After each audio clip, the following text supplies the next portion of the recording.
M'agradaria parlar també de masclisme i sexualitat i la pornografia com a fonament de la sexualitat masculina i dels rols en la intimitat quan es tanca la porta. Tan disruptiva i profunda és la influència de la pornografia en aquests moments en l'educació sexual dels nois i les noies? Moltíssim. Diuen que l'edat d'iniciació del consum de pornografia és als 9-10 i el consum és molt majoritari en edats de 12-13 anys. Jo l'altre dia vaig anar a fer un taller al meu propi institut i estava parlant de sexualitat i m'estava estalviant la pornografia, no? I pensava, ostres, totes les societats representen culturalment la sexualitat. La nostra, la pornografia ocupa un lloc molt gran. No puc estar fent veure que això no està passant i creure que han après la sexualitat de converses que tenen amb els seus pares. No és veritat, no les estan tenint. O de sèries. Les sèries representen un tipus de sexualitat també, no? Però no llegeixen literatura eròtica, veuen pornografia. Però en parlen no? molt a classe, més que mai, no? Sí. Amb els professors i Sí, sí, què tenen? 3 hores a l'any. Les xarxes són 3 hores al dia. La capacitat que té la pornografia de generar un imaginari de què és la sexualitat, què és el que ells volen, aquesta resposta, només ho té la pornografia. I si la pornografia no la miren críticament, veient que reprodueix violències,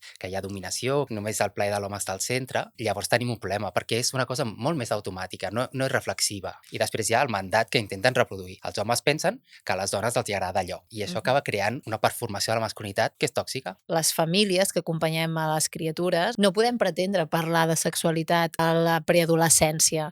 Ja anem tard. Hem de començar a parlar de tota aquesta realitat sexoafectiva des de ben petits, o sigui, el porno els busca. Per tant, els hem de donar eines perquè tinguin la mirada crítica, perquè si no es pensaran que allò que estan veient és normal.